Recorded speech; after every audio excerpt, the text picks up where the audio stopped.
Que l'Éternel soit loué. Lui qui nous fait cette grâce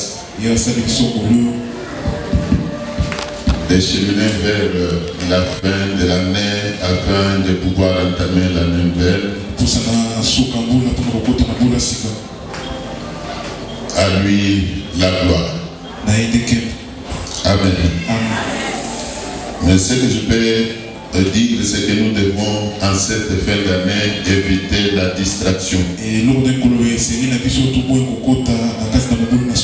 Pour éviter des surprises désagréables. Dieu t'a fait grâce de quitter ou de vivre tout au long de cette année. Et maintenant tu es pratiquement arrivé à la fin de l'année. C'est mieux que tu restes concentré à Dieu pour ne pas donner accès au diable à la dernière minute. Ces jours-ci, ce sont des jours, à mon avis, qui nécessitent que tout le monde soit concentré à Dieu. Un jour comme un dimanche, c'est un jour non ouvrable. Il n'y a pas d'école, d'université qui fonctionne. Il n'y a pas d'entreprise qui s'ouvre. Même les formations médicales fonctionnent à compte-gouttes, je peux dire ça. Il y a juste la permanence qui fonctionne pour recevoir les cas éventuels qu'on peut amener là-bas.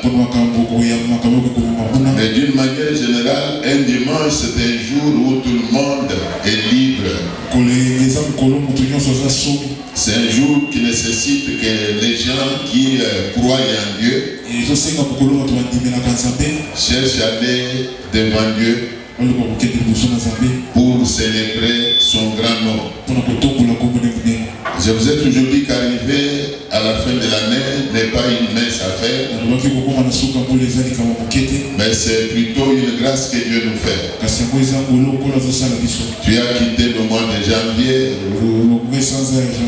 tu as traversé le mois de février, mars, mai, juin, juillet jusqu'aujourd'hui. Quand il y a beaucoup de gens qui ont connu d'accidents, il y a des gens qui ont dû rendre leur âme, mais toi tu es vivant. Il y a des gens qui ont perdu même quelques-uns de leurs. Mais toi tu es vivant, tu es en train de cheminer vers l'année nouvelle avec tous les tiens. C'est une grâce. Alors ne fût-ce que pour manifester cette reconnaissance d'envers Dieu, tu dois être présent à toutes les rencontres des enfants de Dieu. Pour que quand Dieu se met à véhiculer son regard sur l'assemblée, qu'il te voie toi aussi. Ainsi il verra que tu es reconnaissant vers lui. Est-ce que quelqu'un peut dire Amen? Amen. Acclamons le Seigneur.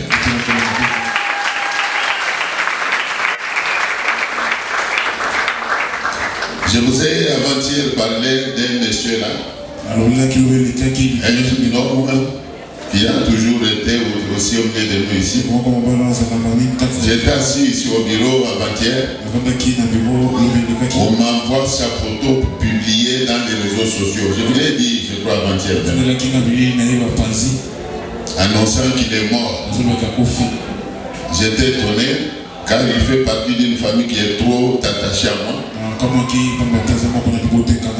Alors j'ai dû chercher son numéro pour l'appeler afin de vérifier si réellement il était vivant ou mort. Mais heureusement j'ai découvert qu'il est vivant. Je lui dis, mais toi tu es vivant, comment on publie que tu es mort? Il me dit, papa, moi aussi je n'arrive pas à comprendre ce que ces gens-là cherchent. J'ai lui dit que c'est un mauvais signe. Tu es vivant, on publie que tu es mort. Tu peux bien banaliser ça, mais c'est un mauvais signe. Mais tard, cette nuit, autour de 23h, on m'appelle pour me dire qu'il est fracturé.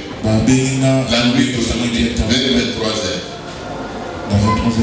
Qu'on était allé, on l'avait même amené dans un hôpital quelque part pour qu'on puisse lui donner ne fût-ce que des produits là pour calmer la douleur. En attendant qu'il soit jour pour qu'on puisse tirer un cliché afin de savoir s'il est fracturé, oui ou non. Je me suis dit, mais hier on publie sa mort et maintenant il est fracturé. Est-ce que vous comprenez? Donc il faut éviter la distraction.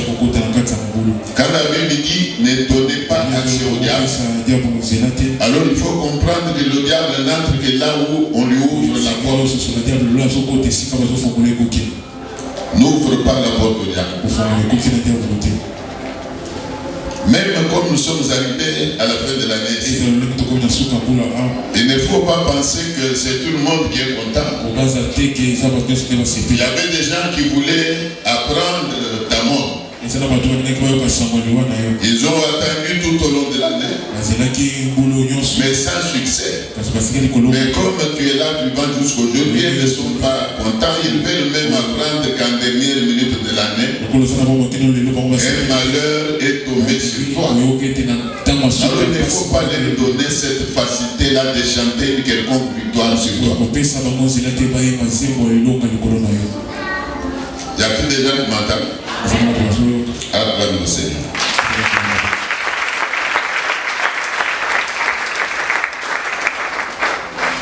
On va lire un verset avant de vous permettre de reprendre vos places. Nous sommes dans Job chapitre 19, verset 25.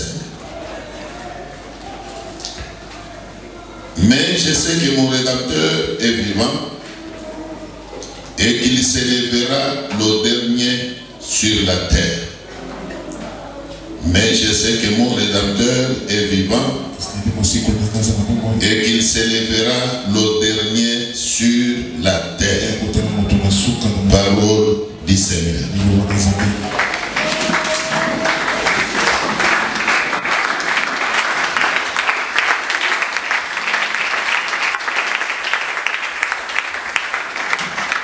Que Dieu vous bénisse. Veuillez me prêter attention. Depuis dimanche passé, nous sommes dans un séminaire où nous sommes en train de nous dire que nous ne mourrons pas. Nous vivrons. Nous raconterons quoi? Les œuvres de Dieu. Donc c'est une parole que tout le monde doit prononcer. Toi tu dois la prononcer. Moi également je la prononce. Je ne mourrai pas. Je vivrai. Je raconterai les œuvres de Dieu. Amen. Alors nous avions expliqué beaucoup de choses en rapport avec la mort. Nous avons parlé de l'origine même de la mort, faisant voir qu'il y a la mort qui vient par la volonté de Dieu. Il y a aussi la mort qui vient ou qui provient du diable, par l'entremise de ses émissaires, qui sont les sorciers, les féticheurs, les magiciens, les rancuniers. Ces gens-là donnent aussi la mort. J'avais même dit qu'il faut cesser de culpabiliser Dieu. Dans tous les cas de décès, en disant que Dieu a donné, Dieu a repris. Tout le monde qui meurt ne meurt pas au temps voulu par Dieu. Il y a des gens qui meurent d'une mort planifiée par les satanistes. Tu Tu dois résister à ces gens-là. Tu dois refuser cette mort-là. Même si tu mourras un jour, c'est vrai. Mais refuse de mourir d'une mort planifiée par les satanistes. Parmi les satanistes, je répète, il y a des sorciers qui tous les jours ici sont en train de tuer aussi. Il y a des féticheurs qui font aussi des sacrifices humains. Il y a des magiciens, des occultistes qui font aussi des sacrifices humains. Alors même s'il arrive que dans ta famille, il y a un sataniste, occultiste ou sorcier qui veut te sacrifier même en cette fin d'année, résiste-lui. Résiste-lui. Résiste-lui. Tu dois dire non à cette mort-là. Tu dois refuser cette mort-là. Tu dois refuser de mourir d'une mort planifiée par même les criminels. Une mort planifiée par des gens qui ne t'aiment pas. Qui veulent même t'empoisonner. Ils ont déjà monté un plan de t'empoisonner. Que le Dieu que tu pries fasse échec à ces gens-là. Est-ce que tu peux dire Amen? Amen. Nous sommes allés jusqu'à faire voir que même planifié par Dieu est toujours rejetable. Et pour cela nous avions évoqué le cas d'Ézéchias qui à son temps était tombé malade. Et pendant sa maladie, s'attendant à être guéri, il a vu un prophète envoyé par Dieu lui dire que ainsi parle l'Éternel. Donne des ordres à ta maison. Tu ne vas pas survivre. Tu ne guériras pas de cette maladie. Bien au contraire, tu vas mourir. Le prophète n'a pas dit que Dieu a révélé qu'il y a des satanistes qui veulent te faire du mal. Mais il a plutôt dit que l'Éternel dit que tu vas mourir. Mais Ézéchias n'a pas non plus cédé, n'a pas non plus accepté cette mort-là. Bien que planifié par Dieu, voulu par Dieu, il ne l'a pas accepté. Il a recouru à la prière. Et dans sa prière, il a imploré la miséricorde de Dieu. Et l'Éternel s'est laissé fléchir, a écouté sa prière. Il l'a délivré de la mort. Et il lui a même ajouté 15 ans de vie. 15 ans de vie, c'est beaucoup. Imagine-toi que tu as âgé même de 70 ans. On t'ajoute 15 ans. C'est que tu mourras à 85 ans. Si tu as déjà 80 ans, on t'ajoute 15 ans. C'est que tu vivras jusqu'à avoir 95 ans. Même si tu es jeune, on t'ajoute 15 ans de vie. Pendant 15 ans, Dieu peut te bénir pour que tu aies des œuvres de Dieu à raconter. Alors le même Dieu qui avait ajouté à Ézéchias 15 ans, nous voulons qu'il t'ajoute à toi là même 50 ans. Qu'il t'ajoute à toi même 40 ans. Lui qui a ajouté 15 ans à Ézéchias, il peut prolonger ta vie à toi qui te regarde là d'une longue durée. Si tu dis Amen, il peut le faire le soir. Alors, par la prière, même la décision de Dieu a changé. C'est ainsi que nous avons démontré à l'église que si la prière a changé la décision divine, croyez que la prière peut changer la décision des sorciers de ta famille. La prière peut changer la décision de ton oncle là, qui est de mauvais cœur là. Lui là qui t'en fait tous les jours. Il veut à tout prix t'éliminer. Il n'a jamais été content quand il te voit te promener là. Alors si tu recours à la prière peut le confondre. La prière peut annuler les décisions.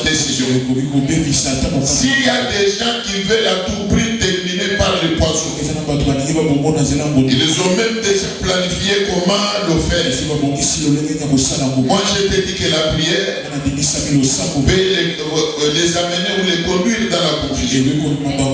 Leur plan là ne réussira pas. Leur plan là ne réussira pas. Leur plan là va échouer. Et tu survivras. Tu survivras à leur grand étonnement. Quand ils attendent d'apprendre que tu es mort, mais au contraire, ils vont apprendre que tu es béni. Ils vont apprendre que Dieu t'a visité. Et ils seront étonnés. Ils vont même se fatiguer de te combattre. Ayant réalisé que plus ils t'attaquent, plus aussi Dieu te fait prospérer. Acclamons le Seigneur.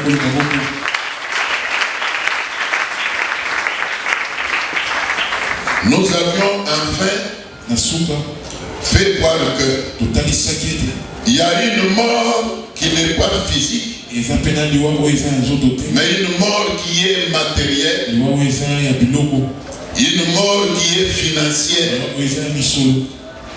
Je vais dire quoi?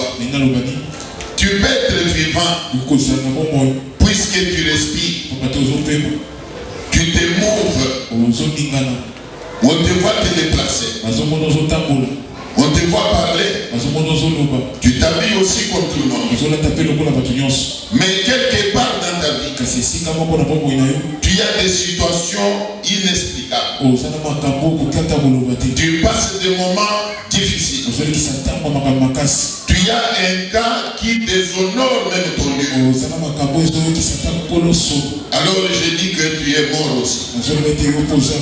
Ta vie est devenue amère. Ta vie est amère. Puisque tu as un problème qui n'honore pas ton Dieu. Mais comment ceux qui te voient vivre peuvent croire que tu es vivant? Alors il faut écouter et même comprendre qu'il y a des morts et des vivants. Ils sont vivants mais ils sont morts. Puisqu'il n'y a rien qui marche dans le monde.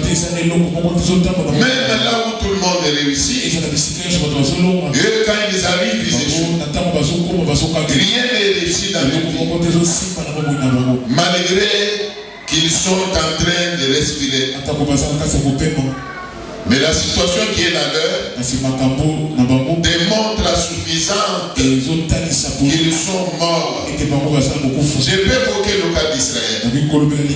Pendant qu'Israël était en Égypte, la Bible dit que les Égyptiens leur rendirent la vie amère. La vie amère. Même de nos jours-ci, ta vie est amère. Ta vie est amère. Tu as même le dégoût de la vie. Tu es mort. Bien que respirant. Est-ce que vous m'entendez? Tu es mort.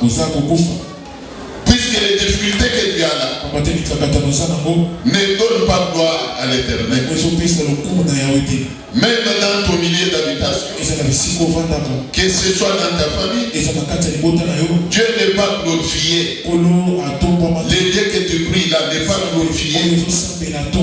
Tu es comme un mort. Vous ne pas dire que tu es mort.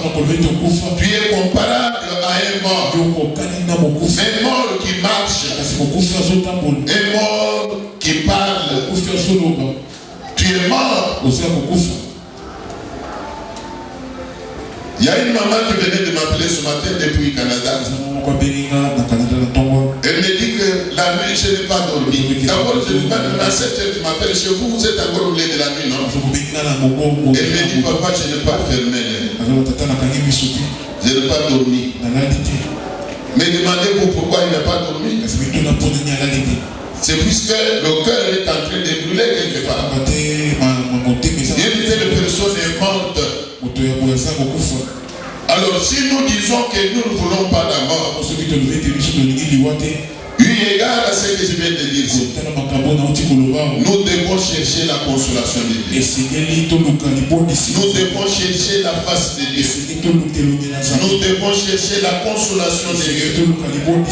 Permettez-moi que je vous dise que l'Éternel est vivant. Il est le consolateur des affligés. Si tu lui fais confiance, il peut te consoler. Alors il faut éviter certaines choses. Il faut éviter ou refuser, réfuter s'il vous plaît certaines situations. Amen. Est-ce que quelqu'un peut acclamer le Seigneur?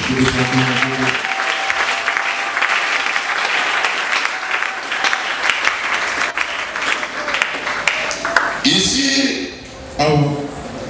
c'est Job qui parle. Tout le monde le sait. C'est Job qui parlait à ses amis qui venaient lui rendre visite pendant qu'il passait des moments très critiques. Même toi qui me regardes là, tu es en train de traverser un moment très critique.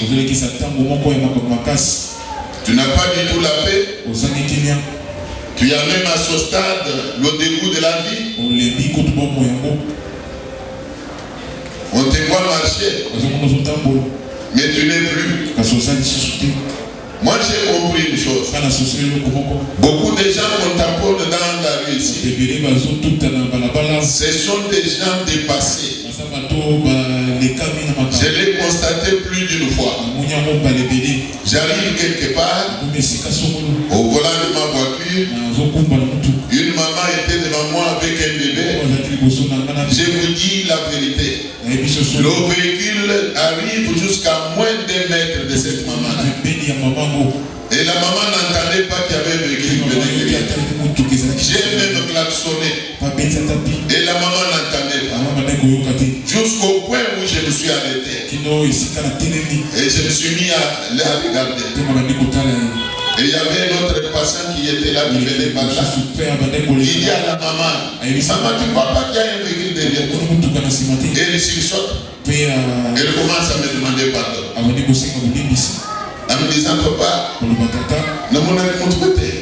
Mais comment tu ne peux pas voir un véhicule à 0 mètre? Le moteur, quand ça roule, ça fait du bruit, non? Et même le klaxon était très sonore. Elle me dit, papa, Makarambo. Je me dis, Makarambo, est-ce que vous comprenez? Je voulais avancer, je me suis dit, beaucoup de gens contemporains dans nos rues ici. Parfois, quand bien même dans notre législation, la faute a toujours incombé au chauffeur. Mais par moment,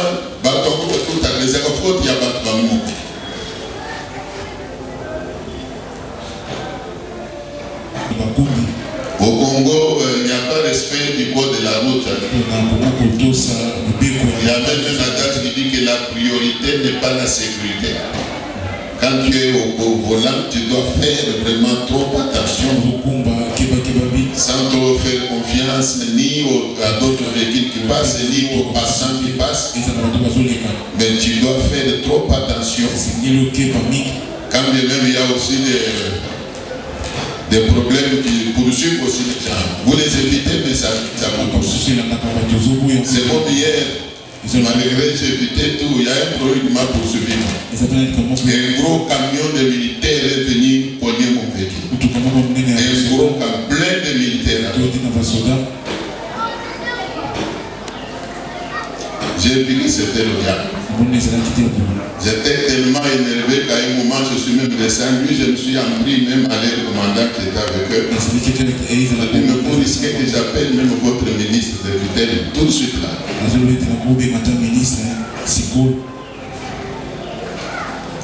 À un moment, je me suis calmé, je me suis dit que c'est le diable. Mais néanmoins, ils ont endommagé le véhicule. Les policiers qui venaient, qui disaient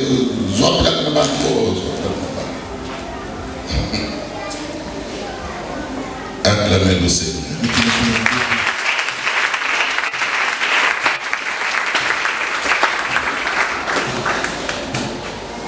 Alors Job a fait des comptes pendant les moments difficiles qu'il passait. Il dit à ceux qui venaient lui rendre visite que je sais que mon Rédempteur est vivant. Mais comment quelqu'un qui n'avait pas la paix pouvait avoir cette conviction-là? Quelqu'un qui était éprouvé, tout ce qu'il avait été perdu. Et comme si cela ne suffisait pas, les enfants étaient partis. Et c'est là, dans l'espace de quelques heures, et lui-même, la santé s'était envolée.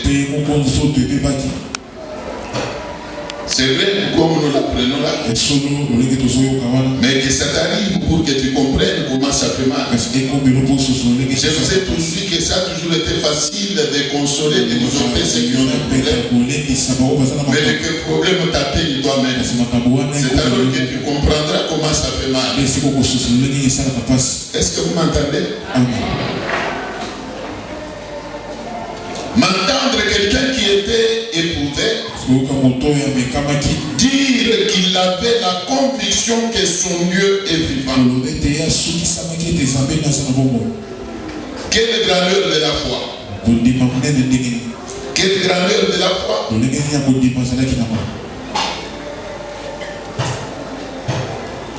Et il va plus loin. Il dit ceci. Il s'élèvera le dernier sur la terre. Donc Job avait la conviction que même en dernière minute, son Dieu dira mot. Son Dieu dira mot. Est-ce qu'il y a quelqu'un qui peut avoir la même conviction? Que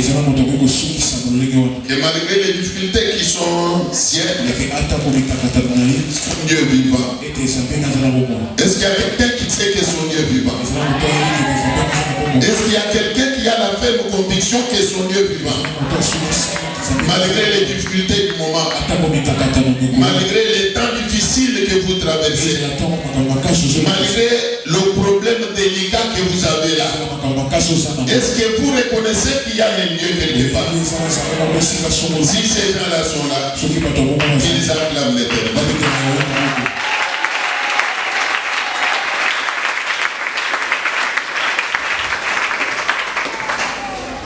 Non seulement il était sûr que son Dieu était vivant, mais il avait l'espérance. Il avait l'espérance. Que quelqu'un dise d'abord espérance. Que quelqu'un répète encore espérance. La Bible dit que l'espérance soutient le malheureux. L'espérance soutient le malheureux. Celui qui est dans les problèmes s'appuie sur l'espérance. Je voudrais que ce matin, s'il y a quelqu'un qui a des problèmes, qu'il s'appuie sur l'espérance. qu'il ait l'espérance, qu'il sache qu'il y a un Dieu qui console. Il y a un Dieu qui peut devenir un aide, même avant les 31 décembre. Il peut faire quelque chose pour toi. Il peut résoudre ton problème. Est-ce que nous sommes ensemble?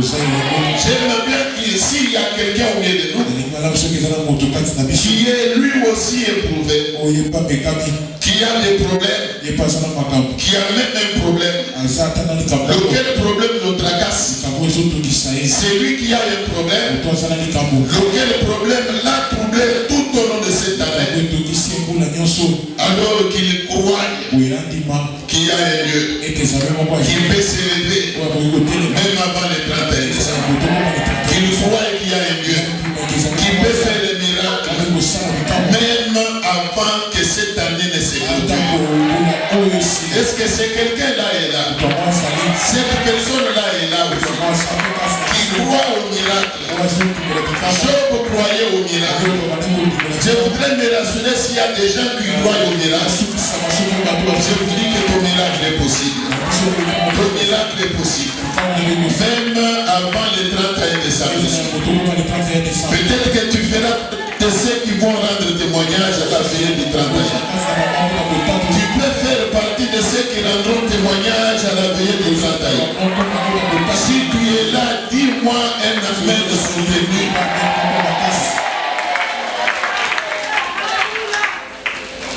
Alors pendant que j'ai prié la nuit, je me disais, Seigneur, quel message je vais donner à ton peuple? C'est vers 4h35 qu'on m'a donné ce message. On me dit, voilà le message que tu vas porter. Je me dis, un tel message, à l'approche de la fin de l'année, c'est que Dieu te fait voir que même dans ces derniers jours de l'année, un miracle est toujours possible. Un miracle est toujours possible. Et je voudrais rassurer à quelqu'un que ton miracle est toujours possible. Et la foi qu'avait Job, commence toi aussi à espérer. Commence à croire que ton Rédempteur est d'abord vivant. Bien que ton problème là a pris du temps. Vous savez, il y a des gens qui ont des problèmes qui ont pris du temps. Il y a des problèmes qui ont pris du temps. Mais ce n'est pas pour cela que tu peux te fatiguer, te décourager. Mais crois seulement en sachant que l'Éternel est vivant. Le Dieu qui est vivant n'est pas le Dieu de tout le monde qui est ici. Mais ton Dieu personnel. Ton Dieu individuel. C'est ainsi que Job disait que mon Rédempteur. Il n'a fait pas dit notre Rédempteur. Vous savez, tous nous prions même Dieu, c'est vrai. Mais chacun a sa foi. Moi j'ai ma foi. Tu dois aussi ta foi. Alors, la diversité du niveau de foi que nous avons là fait que chacun ait son Dieu personnel. Tu as ton Dieu personnel. Et ici, je voudrais seulement t'amener à croire que ton Dieu là, même quand tu es venu ce matin, voyez vous-même que beaucoup ne sont pas venus. Même tout le monde qui était avec nous tout au long de la semaine n'a pas pu répondre au rendez-vous de joie. Mais toi, tu es là. C'est puisque tu sais qu'il y a un Dieu ici.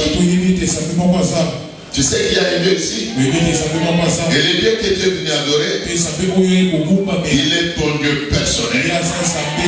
Il est ton Dieu personnel. Alors sache qu'il est vivant. Sache qu'il est vivant. Et comme il est vivant, il va agir. Et moi je dis qu'il va agir. Avant les 30 années, ton Dieu va agir. agir. Il va faire quelque chose qui va étonner tout le monde.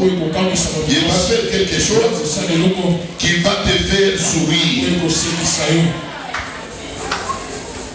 Que Dieu vous bénisse.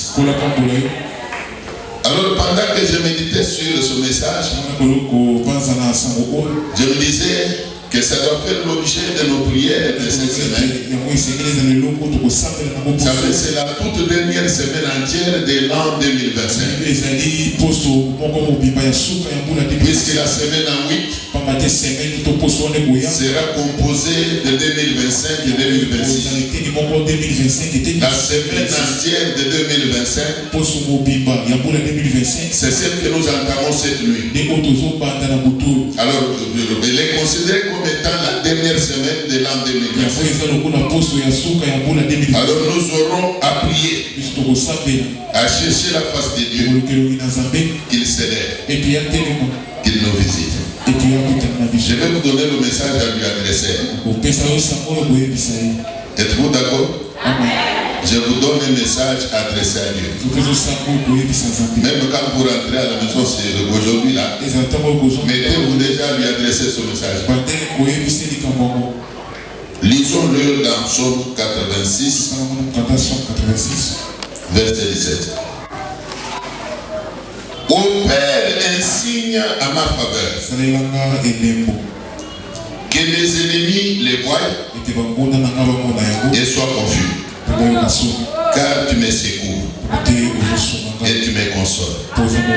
Éternel. Je reprends. Opère un signe à ma faveur. Tu entends le message que tu vas adresser à Dieu? C'est la demande que tu vas formuler à Dieu pendant toute la semaine que nous entamons cette nuit.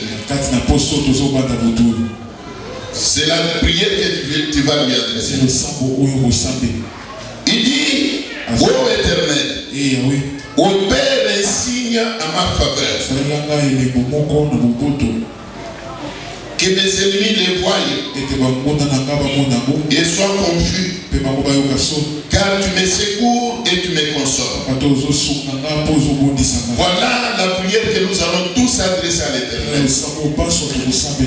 Je vous ai dit que j'étais en train de me demander, je me dis, Seigneur, quel message dois-je apporter à ton peuple? J'étais en train de me questionner de cette manière. Et à un moment, Dieu me dit, voilà le message que tu vas porter. Il ne m'a donné que ces deux versets. C'est important pour ta vie. Je vous ai dit que ton miracle est possible avant le 31 décembre. Ton miracle est possible. Ta consolation est possible. Le Dieu que nous prions est vivant. Il est un Dieu qui console. Il est un Dieu qui ramasse même à la poubelle. Là où le monde peut t'avoir jeté. Il y a des gens qui sont rejetés ici. Rejetés par la nature. Rejetés parfois par la famille. Rejetés par les amis. Même ceux qui étaient attachés à toi. Aujourd'hui là, ils se sont retirés. Tu te retrouves seul. Sans amis. Sans frère. Sans soeur. Même ceux qui vivaient à ta poche. Tu leur donnais à manger. Aujourd'hui là, ils n'ont pas de la considération pour toi. Laisse-moi te dire, il y a un Dieu qui s'est récupéré les rejetés. Il s'est récupéré les rejetés. Même ce matin, permets-moi de te confirmer, il va te récupérer. Dieu va te récupérer. Dieu va te récupérer. Il va te laver. Il va t'honorer. Il va te redonner de la valeur.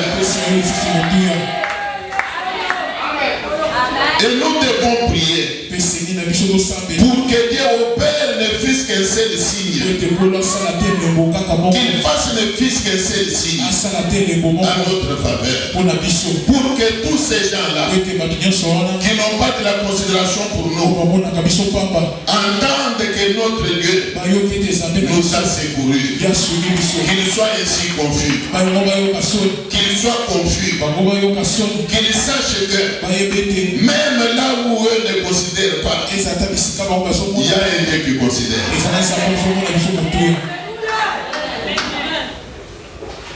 David prie. Et dans sa prière, il dit: opère un signe à ma faveur. Et ce qui me donne, c'est qu'il va plus loin. Il fait allusion à ses ennemis. Il dit à Dieu que mes ennemis les voient et qu'ils soient confus. Opère un signe à ma faveur. J'ai beaucoup aimé ce message, puisque ça cadre avec la prière que je suis personnellement en train d'adresser à Dieu depuis un certain temps. Je me souviens même pendant que j'étais en voyage ici, c'est la prière que je faisais. Je ne cessais de dire à Dieu de faire éclater sa gloire, pour que ceux qui savent que je suis au service de Dieu finissent par être convaincus que le Dieu que je sers est réellement vivant.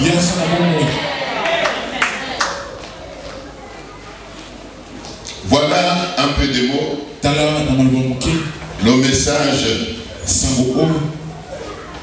que Dieu m'avait donné à vous transmettre. Et je crois vous l'avoir transmis. Que Dieu vous bénisse.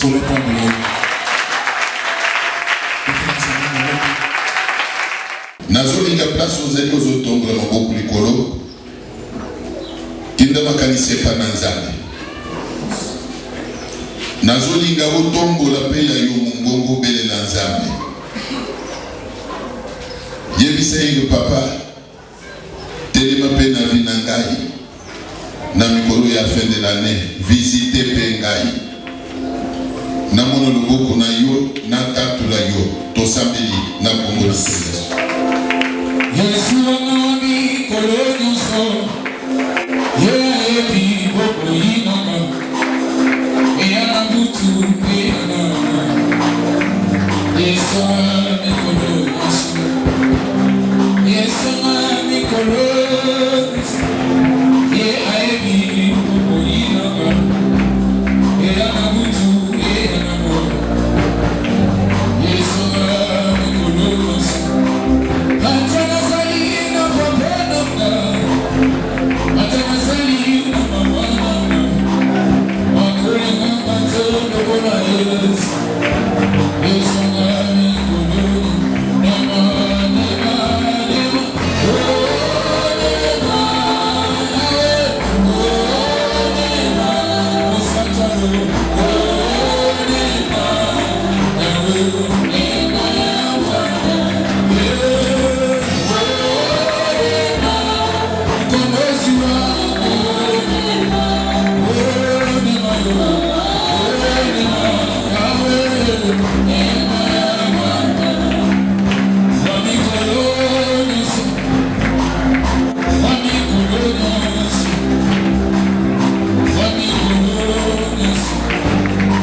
He's